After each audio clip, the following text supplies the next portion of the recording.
Hello നമസ്കാരം. എല്ലാവർക്കും sleeping Wills audio ടൈമിലേക്ക് സ്വാഗതം. കനകച്ചിലങ്ക എന്ന നോവലിൻ്റെ 7ാമത്തെ അധ്യായത്തിലേക്ക്. ഗേറ്റ് കടന്നു വന്ന ടൂറിസ്റ്റ് ടാക്സി നാലുകെട്ടിൻ്റെ മുറ്റത്ത് തടാകക്കരയിലായിട്ട് നിന്നു.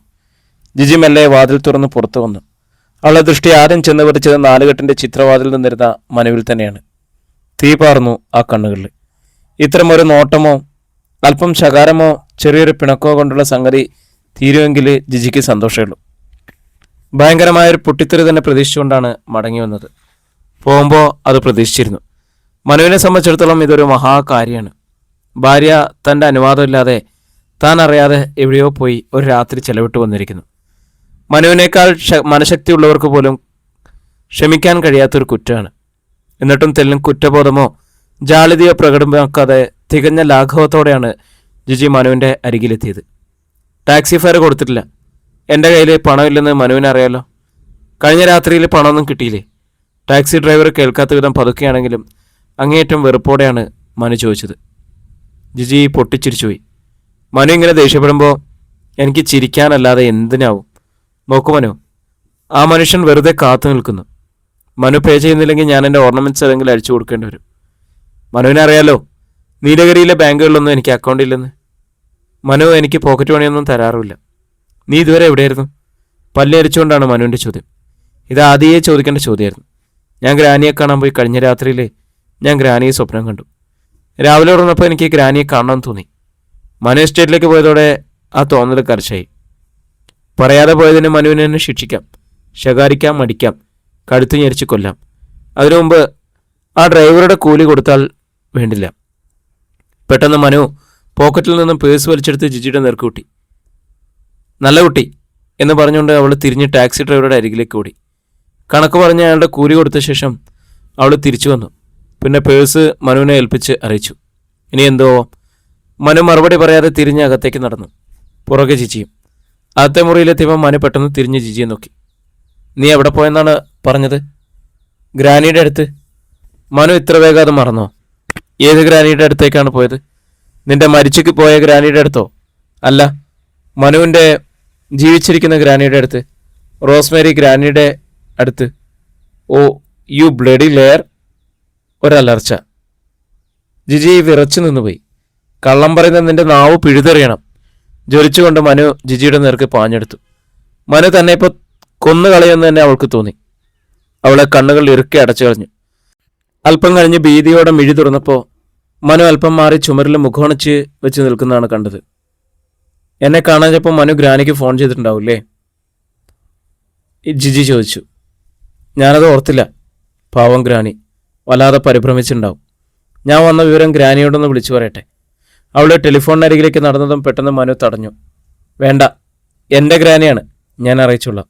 നോക്കൂ മനു, മനുവിനെ എന്നെ എങ്ങനെ വേണമെങ്കിൽ ശിക്ഷിക്കാം, പക്ഷെ എന്നോട് പിണങ്ങരുത്. എനിക്കത് സഹിക്കില്ല.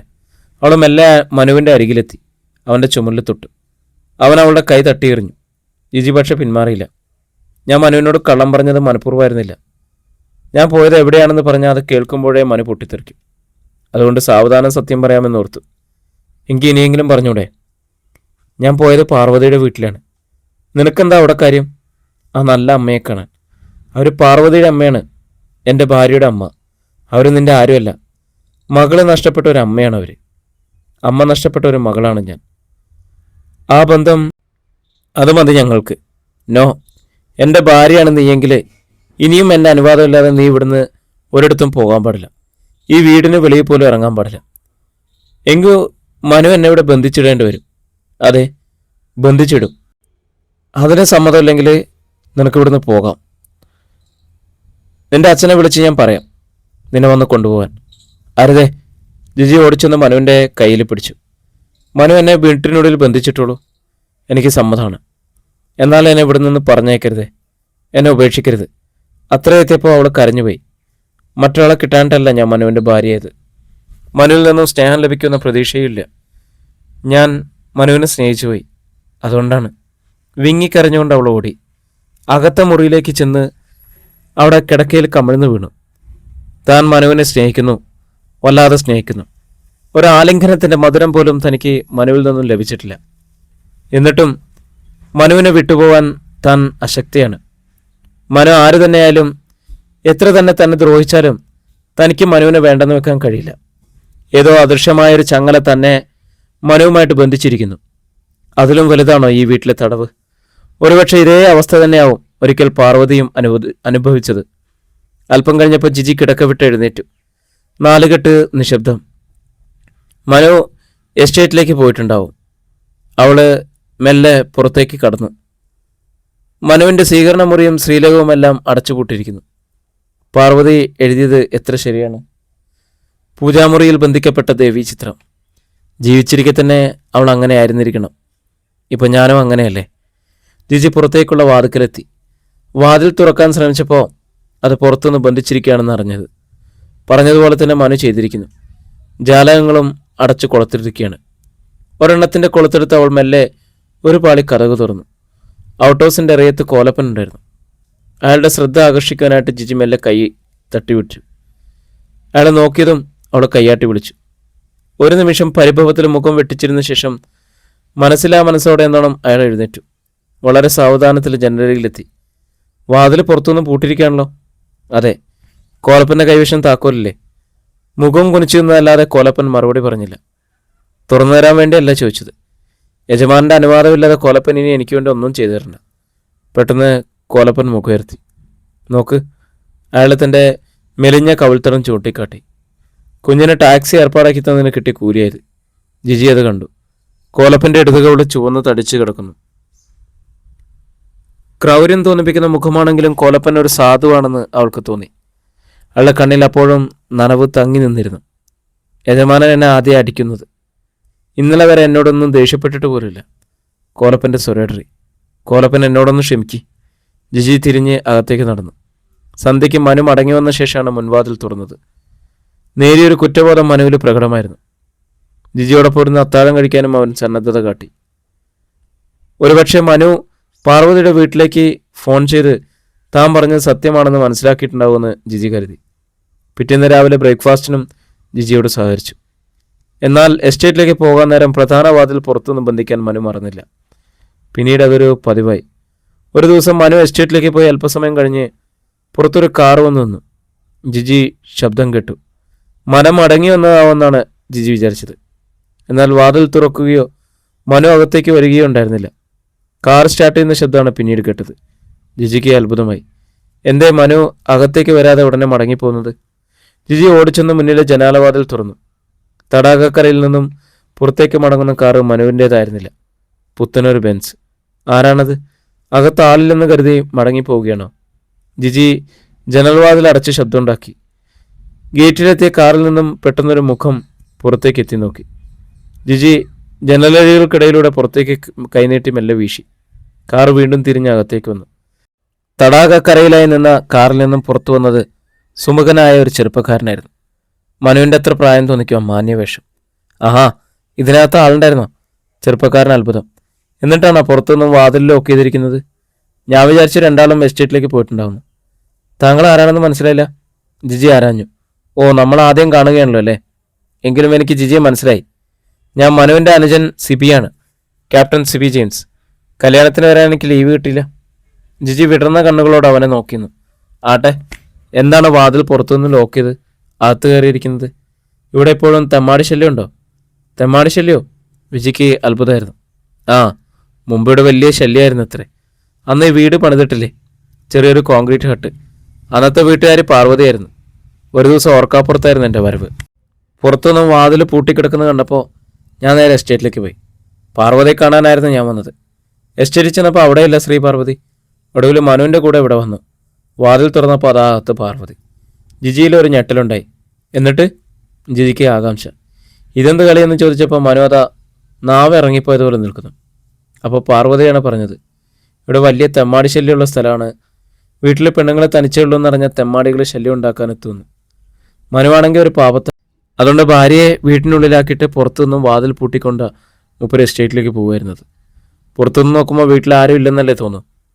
അപ്പോൾ പിന്നെ ആരും ശല്യം ചെയ്യാൻ വരില്ലല്ലോ. പക്ഷെ അന്നിവിടെ വാച്ചറൊന്നുമില്ലായിരുന്നു. ഇപ്പോഴൊരു ഉണക്ക വാച്ചറുണ്ടല്ലോ. പിന്നെ എന്തിനാണ് ഇനി ആ പഴയ പണി തുടരുന്നത്? ജിജിയുടെ ചുണ്ടിലൊരു ചിരി വന്നു. വാച്ചറുണ്ടെങ്കിലും അയാൾ എപ്പോഴും ഇവിടെ ഉണ്ടാവാറില്ല. പിന്നെ ഈ വാച്ചറെ അങ്ങ് പൂർണ്ണമായിട്ട് വിശ്വസിക്കാൻ പറ്റില്ലല്ലോ. സിബി പൊട്ടിച്ചിരിച്ചു. ഏതായാലും നല്ല കക്ഷികൾ തന്നെ. സമ്മതിച്ചു. ഇനി ആ താക്കോലിങ്ങിതാ, ഞാൻ ഈ വാതിൽ തുറക്കട്ടെ. സിബി ജനലഴികൾക്കിടയിലൂടെ കൈനീട്ടി. അധ്യായം 20. ഉത്തരം മുട്ടിയെന്നോണം അല്പസമയത്തേക്ക് ജിജി നിശബ്ദം നിന്നു. പിന്നെ ചെറു ജാള്യതയോടെ അറിയിച്ചു, അതിൻ്റെ താക്കോൽ എൻ്റെ കയ്യിൽ നിന്ന് നഷ്ടപ്പെട്ടു. താക്കോൽ നഷ്ടപ്പെട്ടെന്നോ? വിശ്വസിക്കാൻ പ്രയാസമുള്ളത് സിബി ജിജിയെ നോക്കി. അതെ. അപ്പോഴേക്കും ജിജി ധൈര്യം സംഭരിച്ചു. 2 താക്കോലാണുള്ളത്. ഒന്ന് മനു സൂക്ഷിക്കും, ഒന്ന് ഞാനും. എൻ്റെ കൈവശമുള്ള താക്കോലാണ് കളഞ്ഞുപോയത്. സത്യം പറഞ്ഞാൽ ഇന്ന് രാവിലെ മനു എസ്റ്റേറ്റിലേക്ക് പോയ ശേഷമാണ് അത് കാണാതായത്. അപ്പോൾ ഇനി വാതിൽ തുറക്കണമെങ്കിൽ മനു എസ്റ്റേറ്റിൽ നിന്ന് മടങ്ങിയെത്തണം. ജിജി വീണ്ടും നിശബ്ദയായി. കോലപ്പൻ്റെ കൈവശം ഒരു താക്കോലുള്ള വിവരം എങ്ങനെ സിബിയോട് പറയും? മനുവിൻ്റെ ഭാര്യയേക്കാൾ വിശ്വാസം വാച്ചറിലാണെങ്കിൽ ധരിക്കില്ലേ? ശരി, ഞാൻ എസ്റ്റേറ്റിൽ ചെന്ന് മനുവിനെയും കൂട്ടി വരാം. സിബി മെല്ലെ ജനലിനരികിലേക്ക് തിരിഞ്ഞു. പെട്ടെന്ന് ജിജിക്കൊരു ബുദ്ധി തോന്നി. നോക്കൂ സിബി, എൻ്റെ കൈവശം പല വലുപ്പത്തിലും ആകൃതിയിലുള്ള കുറേ കമ്പികളോ അണികളോ ഉണ്ട്. ഏതെങ്കിലും മുറിയുടെ പെട്ടിയുടെയോ താക്കോല് നഷ്ടപ്പെട്ട സ്റ്റെപ്പിനിക്ക് വേണ്ടി സൂക്ഷിക്കുന്നതാണ്. ഞാൻ എടുത്തുകൊണ്ട് വരാം. പറ്റുമോ എന്ന് പരീക്ഷിച്ച് നോക്ക്. സിബി പൊട്ടിച്ചിരിച്ചു. എൻ്റെ ചേട്ടൻ്റെ കിറുക്കുകൾ എല്ലാവർക്കും അറിവുള്ളതാണ്. ഏതായാലും കക്ഷിക്ക് പറ്റിയ കൂട്ടുകാരെ തന്നെ കിട്ടിയല്ലോ. ജിജി ജനലരികിൽ നിന്നും തിരിഞ്ഞു നടന്നു. അല്പനേരത്തിനുള്ളിൽ അവൾ ഒരു ചെറിയ പ്ലാസ്റ്റിക് ബോക്സ് നിറയെ പല വലുപ്പത്തിലും ആകൃതിയിലുമുള്ള കമ്പി കഷ്ണങ്ങളും ആണികളുമായിട്ട് എത്തി. അവയുടെ എല്ലാം അഗ്രഹങ്ങൾ പലതരം താഴെകൾ തുറക്കാൻ പാകത്തിന് വളച്ചും ഒടിച്ചും വെച്ചിരുന്നു. ജിജി അവ അഴികൾക്കിടയിലൂടെ സിബിയുടെ കയ്യിലെത്തിച്ചു. 10ഓളം മിനിറ്റുകളുടെ യത്നം. ഒടുവിൽ ഒരു മണിമുഴക്കത്തോടെ താഴെ തുറന്നു വാതിലും. സിബി അകത്തു വന്നു. ഇനി പറയാം, എനിക്ക് നന്നായിട്ട് ദാഹിക്കുന്നുണ്ട്, അല്പസ്വല്പം വിശപ്പുമുണ്ട്. എന്തായാലും കുടിക്കാൻ എന്തെങ്കിലും ആദ്യം കിട്ടണം. എന്താണ് വേണ്ടതെന്ന് പറഞ്ഞോളൂ. സിബി ചിരിച്ചു. ഞാനൊരു പട്ടാളക്കാരനാണ്. എനിക്ക് വേണ്ടത് എന്താണെന്ന് അറിയാലോ. പക്ഷെ അതൊന്നും ഇവിടെ സ്റ്റോക്ക് ഇല്ലാത്തതുകൊണ്ട് അപ്പോൾ ലൈം ജ്യൂസ് കിട്ടിയാലും മതി. ഇതാ റെഡി. ജിജി അകത്തേക്ക് ഓടി.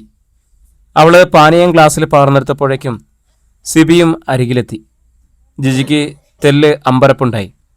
മനുവിൻ്റെ അനുജനാണെന്ന് പറയുന്നു. എങ്കിലും ഫോട്ടോഗ്രാഫിലല്ലാതെ ഇയാളെ മുമ്പ് കണ്ടിട്ടില്ല. ഏത് തരക്കാരനായിരുന്നെന്ന് അറിയില്ല. ഏതായാലും മനുവിൻ്റെ ടൈപ്പല്ല. ആദ്യ കാഴ്ചയിൽ തന്നെ അമിത സ്വാതന്ത്ര്യമാണ് പ്രകടിപ്പിക്കുന്നത്. അല്പം സൂക്ഷിച്ചിടപെടുന്നതാണ് നല്ലതെന്ന് അവൾക്ക് തോന്നി. പാനീയം നിറച്ച ഗ്ലാസ് ജിജി മെല്ലെ ഉയർത്തിയതേയുള്ളൂ. സിബി അത് കൈക്കലാക്കി കഴിഞ്ഞു. അവൻ്റെ വിരലുകൾ അവളുടെ വിരലുകളിൽ സ്പർശിക്കുകയും ചെയ്തു. പക്ഷെ ആ മുഖത്ത് പ്രത്യേകിച്ചൊരു ഭാവമില്ല. ആട്ടെ, ഞാൻ എന്താണ് വിളിക്കേണ്ടത്? ജിജി എന്ന് തന്നെ ആകാമല്ലോ.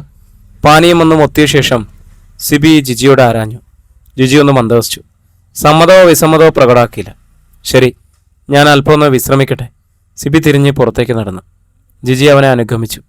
ഇരിപ്പുമുറിയിൽ അവർ അഭിമുഖമായിട്ടിരുന്നു. മനു ഉച്ചയ്ക്ക് ഊണ് കഴിക്കാനെത്തുന്ന പതിവുണ്ടോ? ചില ദിവസങ്ങളിൽ വരാൻ വൈകും. ചിലപ്പോൾ രാത്രിയായെന്നും വരും. എന്തായാലും സിബി വന്ന വിവരം ഞാൻ വിളിച്ചു പറയാം. അവൾ ടെലിഫോണിനരികിലേക്ക് നടന്നെന്ന് സിബി തടഞ്ഞു. വേണ്ട, മനു വന്നാൽ ആകെ മുഷിവാകും. ജിജിക്കറിയാമല്ലോ ആ സ്വഭാവം. തനി റിസർവ് പാർട്ടിയാണ്. ഒരുതരം മൊരിഞ്ഞ സ്വഭാവം, മരവിച്ച ജീവിതം. ജിജി അഭിപ്രായമൊന്നും പറഞ്ഞില്ല. പക്ഷെ മുമ്പ് ഇങ്ങനെയൊന്നും ആയിരുന്നില്ല.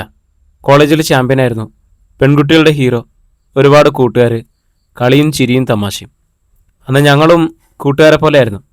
മനുവും ഞാനും ശൈലയും ഇടയ്ക്കിടെ ഞങ്ങൾ മൂവരും തമ്മിൽ വഴക്കിടും. 3 പേരും കൂടി കിടക്കയിൽ കിടന്ന് കുത്തിമറിയും. അതൊരു കാലം. സിബി നിശ്വസിച്ചു. അവൻ്റെ മുഖത്ത് നഷ്ടബോധം ബോധ്യായി. പാർവതിയുമായുള്ള വിവാഹത്തോടെയാണ് എല്ലാം തെറ്റിയത്. മനു ഞങ്ങളിൽ നിന്നും അകന്നു. ആദ്യം എതിർത്തെങ്കിലും ഒടുവിൽ പപ്പയും അമ്മയും പാർവതിയെ മരുമകളായിട്ട് സ്വീകരിച്ചു. എന്നിട്ട് മനുവിൻ്റെ സ്വഭാവം ഒരുതരം മരോട്ടയ്ക്ക് തിന്ന കാക്കയുടെ മട്ടിലായിരുന്നു. മനുവിൻ്റെയും പാർവതിയുടെയും ജീവിതം സ്വർഗതുല്യമായിരുന്നു എന്നാണല്ലോ എല്ലാവരും പറയുന്നത്. അതെ, അവർ തമ്മിൽ വലിയ സ്നേഹമായിരുന്നു എന്നത് ശരിയാ. പക്ഷേ മനുവിന് പാർവതിക്കും അപ്പുറം ഒരു ലോകം ഇല്ലാതായി തീർന്നിരിക്കുന്നു. ഞങ്ങളൊക്കെ കാണുന്ന പോലും അസുഖം. എന്തിനേറെ ഞങ്ങളുടെ പപ്പ ഇവിടെ വരുന്ന പോലും മനുവിന് ഇഷ്ടമല്ലാതായി. ജിജിയുടെ കണ്ണുകൾ വിടർന്നു. ആട്ടെ, പാർവതി എങ്ങനെയായിരുന്നു? സത്യം പറയാലോ, സിബിയുടെ മുഖത്ത് സന്തോഷത്തിന് തിളക്കുണ്ടായി. She was a great. ഇത്ര സുന്ദരിയായ ഒരു പെൺകുട്ടി ഞാൻ കണ്ടിട്ടില്ല. എനിക്ക് മനുവിനോട് അസൂയ പോലും തോന്നിയിട്ടുണ്ട്. പാർവതിയുടെ സൗന്ദര്യത്തെക്കുറിച്ചല്ല ഞാൻ ചോദിച്ചത്. പിന്നെ സ്വഭാവോ? വളരെ നല്ല കുട്ടിയാ, കാം ആൻഡ് ഡെലിക്കേറ്റ്. പിന്നെ ചാരിത്രശുദ്ധി വിശുദ്ധിയെക്കുറിച്ചാണ് അറിയേണ്ടതെങ്കിൽ അക്കാര്യത്തിൽ പാർവതി വലിയവളാണ്. മനു അല്ലാതെ അവളുടെ ജീവിതത്തിൽ മറ്റൊരു പുരുഷനും കടന്നിട്ടില്ലെന്ന് എനിക്ക് തീർച്ചയുണ്ട്. ഞാനൊരു തല്ലിപ്പൊളിയാണ്. അതുകൊണ്ട് പെൺകുട്ടികളെ കണ്ടാൽ എനിക്കറിയാം അവരേത് തരക്കാരാണെന്ന്. ജിജിയിൽ നിന്നും ഒരു നിശ്വാസം അടർന്നു വീണു. അവൾ കുനിഞ്ഞ ശിരസോടെ ഒരു നിമിഷം നിന്നു. പിന്നെ വളരെ പതിഞ്ഞ ശബ്ദത്തിൽ സിബിയോട് ആരാഞ്ഞു, എങ്കിൽ പിന്നെ മനുവും പാർവതിയും തമ്മിൽ അകന്നത് എങ്ങനെയാ? മനുവും പാർവതിയും തമ്മിൽ അകന്നെന്നോ? അമ്പരപ്പോടെയാണ് സിബി ചോദിച്ചത്. ആര് പറഞ്ഞത്? മരണത്തെ പോലും അവരെ ആറ്റാൻ കഴിഞ്ഞിട്ടില്ല എന്ന് വിശ്വസിക്കുന്നവരാണ് ഞാൻ. ഈ 4 കെട്ടും മനുവും അതിൻ്റെ തെളിവാണ്. പാർവതിയുടെ ഓർമ്മയിൽ നിന്നും മനുവിനെ മടക്കിക്കൊണ്ടുവരാൻ ഞങ്ങൾ എത്ര ശ്രമിച്ചു, ഒന്നും ഫലിച്ചിട്ടില്ല. പക്ഷെ ജിജി, താൻ എങ്ങനെയാണ് എൻ്റെ ചേട്ടനെ വിൻ ചെയ്തതെന്നാ? ജിജി മെല്ലെ മുക്കുയർത്തി സിബിയെ നോക്കി. ശൂന്യമായൊരു നോട്ടം. സത്യം പറയൂ, എൻ്റെ ചേട്ടനെ പാർവതിയുടെ പിടിയിൽ നിന്നും രക്ഷപ്പെടുത്താൻ തനിക്ക് കഴിഞ്ഞുവോ? എങ്കിൽ ഞങ്ങളുടെ കുടുംബം എന്നെന്നും തന്നോട് കടപ്പെട്ടിരിക്കും. ജിജിയുടെ മുഖം വീണ്ടും താണു. ആ സാരമില്ല, ആശ്വസിപ്പിക്കും പോലെ സിബി പറഞ്ഞു. കാര്യങ്ങൾ കുറേയൊക്കെ ഊഹിക്കാൻ എനിക്ക് കഴിയും. ജഗ്ഗിൽ നിന്നും കപ്പിലേക്ക് ചായ പകരം പോലെ, മുഷിഞ്ഞ കുപ്പായം മാറി പുതിയതൊന്ന് ധരിക്കും പോലെയോ മനസ്സിൽ നിന്നും ഒരാളെ മാറ്റിയിട്ട് മറ്റൊരാളെ പ്രതിഷ്ഠിക്കാൻ സാധിക്കില്ല. ഗിവ് ടൈം, സമയം കൊടുക്കൂ, ഇയാൾ വിജയിക്കും. വിടർന്ന മിഴികളാൽ ജിജി വീണ്ടും സിബിയെ നോക്കി. ആദ്യം തോന്നിയതുപോലെ സിബി വെറൊരു പട്ടാളക്കാരനല്ല. ആളുകളെ മനസ്സിലാക്കാനുള്ള കഴിവുണ്ട്, നന്മയും ആത്മാർത്ഥതയുണ്ട്. അവളൊന്ന് പുഞ്ചിരിക്കാൻ ശ്രമിച്ചു. ആ, പറഞ്ഞിരുന്നിട്ട് എൻ്റെ വയറ് കത്തി തുടങ്ങി. എന്താണ് ഇവിടെ തിന്നാനുള്ളത്? എന്ത് വേണമെന്ന് പറഞ്ഞോളൂ, ഞാൻ ഉണ്ടാക്കിത്തരാം. ജിജിക്ക് കുക്കിംഗ് അറിയാമോ? ഞാനൊരു മാസ്റ്റർ കുക്കാണ്. ജിജി ചിരിച്ചു. Very good. ഞങ്ങളുടെ വീട്ടിലെ പെണ്ണുങ്ങളെല്ലാം താനീ കൊച്ചമ്മമാരാണ്. ഗ്രാനിയും മമ്മിയും ശൈലിയും എല്ലാം. ആർക്കും പാചകം അറിയില്ല. വിപ്പുകാരുണ്ടാക്കി തരുന്നത് എന്തും തിന്നും. അങ്ങനെ ഞാനൊരു പാചകക്കാരനായി മാറിയത്. എനിക്ക് ഈ പണി വലിയ ഇഷ്ടമാണ്. ഞാൻ ജിജിയെ സഹായിക്കാം. ജിജിക്ക് തടയാൻ കഴിയും മുമ്പ് സിബി അവളോടൊപ്പം കൂടി. അടുക്കള മൊത്തം പരിശോധിച്ചുകൊണ്ടാവാൻ പറഞ്ഞു. ഏതായാലും ഫ്രിഡ്ജിൽ കോഴിയുണ്ടല്ലോ, നമുക്ക് തന്തൂരി ചിക്കൻ ഉണ്ടാക്കാം. ആ, അതൊന്നും എനിക്കറിയില്ല, ജിജി പറഞ്ഞു. സാരമില്ല, എനിക്കറിയാം, ഞാൻ പഠിപ്പിച്ചുതരാം. അതിന് പ്രത്യേക അടുപ്പും സജ്ജീകരണങ്ങളൊക്കെ വേണം. എല്ലാം ഞാൻ പുറത്തുപോയി വാങ്ങിക്കൊണ്ടുവരാം. മനുവിന് ഒരു പ്ലസൻറ്റ് സർപ്രൈസ് കൊടുക്കാം. സിബി ഓടി നടന്ന് ജോലി തുടങ്ങി. കാറും എടുത്ത് വെളിയിൽ പോയി എന്തൊക്കെയോ സാമഗ്രികൾ വാങ്ങിച്ചുകൊണ്ടുവന്നു. ജിജിക്ക് രസം തോന്നി. ചെറിയ കുട്ടികളെപ്പോലെയാണ് സിബി. അല്പം വികൃതിയാണ്, എന്നാൽ പേടിച്ചതുപോലെ ഒന്നല്ല താനും. ഒരു നല്ല ചങ്ങാതിയുടെ, നല്ല സഹോദരൻ്റെ സ്വതന്ത്രമായ ഇടപെടൽ. ജിജി അവനെ സഹായിച്ചു. അവൻ്റെ തമാശകൾ കേട്ട് ചിരിച്ചു. ജിജിക്ക് കോഴി വലിയ ഇഷ്ടമാണല്ലേ? പക്ഷെ മനു വലിയ ബ്രാഹ്മണ. പാർവതിയുടെ കൂടെ കൂടിയ ശേഷം കോഴി ഡ്രസ്സ് ചെയ്യുന്നതിനിടയിൽ അവൻ പറഞ്ഞു, ഞങ്ങളുടെ നാട്ടിൽ കോഴി എന്ന് പറഞ്ഞാൽ വേറെ അർത്ഥമുണ്ട്, ഒരു ദുരർത്ഥം. എന്താ അത്?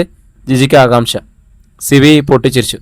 അവൻ മഹാ കോഴിയാണെന്ന് പറഞ്ഞാൽ ആ മഹാ പെണ്ണുപിടിയനാണെന്ന് അർത്ഥം. ജിജി കണ്ണുരുട്ടി. ഇയാളൊരു തനി ഔട്ട്സ്പോക്കൺ. അതിനെന്താ? എനിക്ക് പൊയ്മുഖം ഇഷ്ടമല്ല.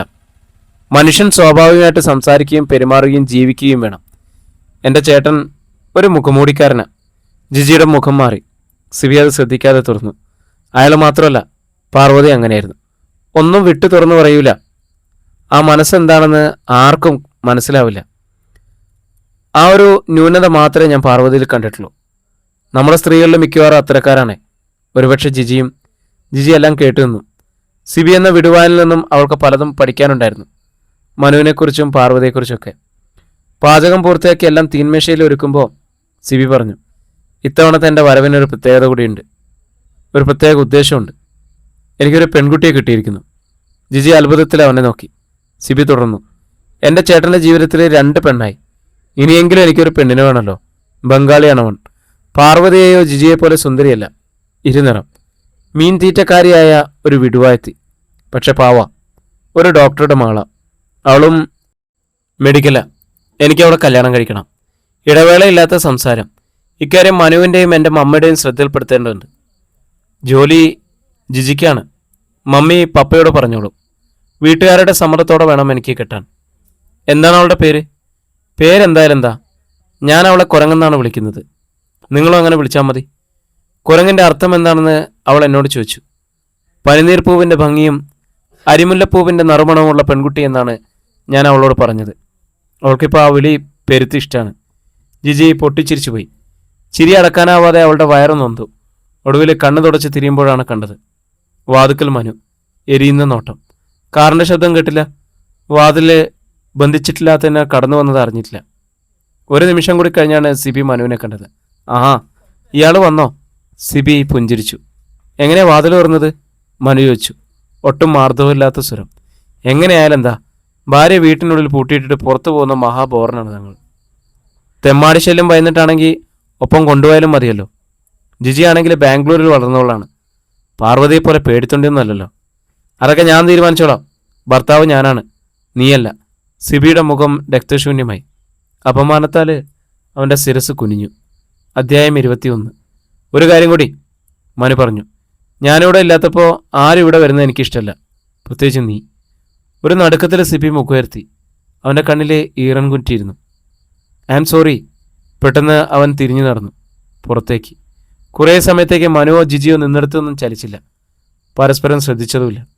അല്പം കഴിഞ്ഞപ്പോൾ പുറത്ത് കാറ് സ്റ്റാർട്ടാവുന്ന ശബ്ദം കേട്ടു. സിബി തിരിച്ചു പോവുകയാണെന്ന് ജിജിക്ക് മനസ്സിലായി.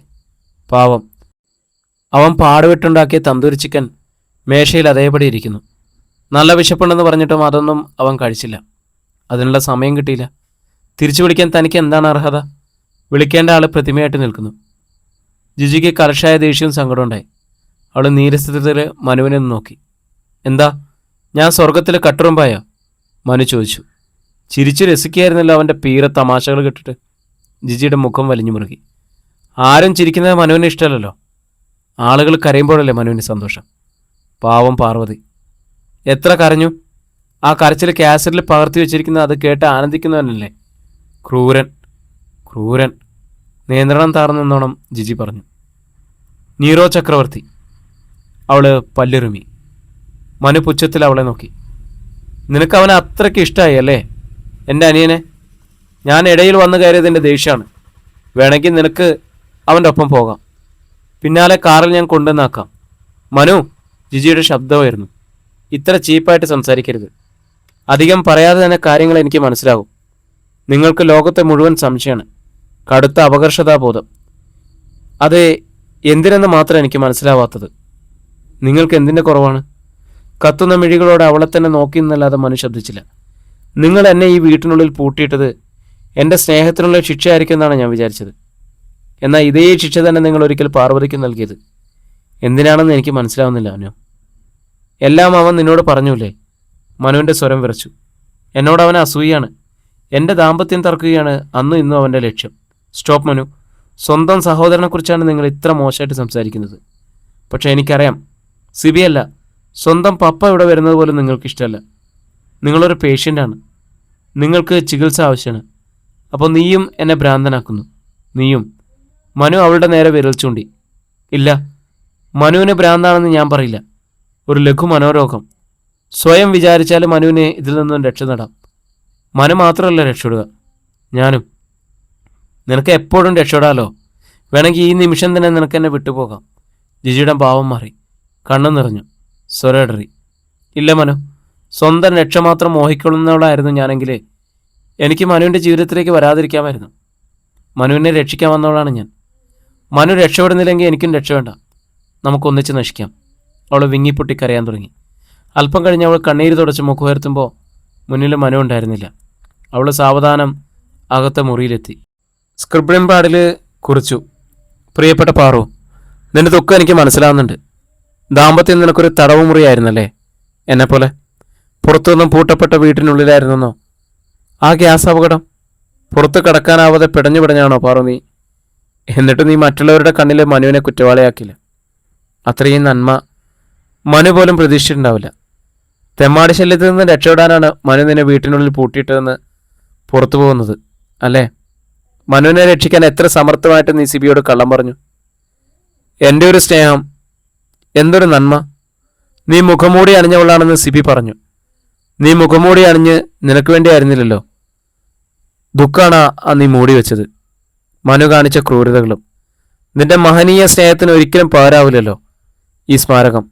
ഒന്നല്ല, 10 ജന്മങ്ങൾ നിന്റെ ഓർമ്മയിൽ ചെലവിട്ടാലും മനുവിൻ്റെ കടം വിട്ടുമോ? നിന്റെ പകരക്കാരിയാവാൻ ഞാൻ മോഹിച്ചു.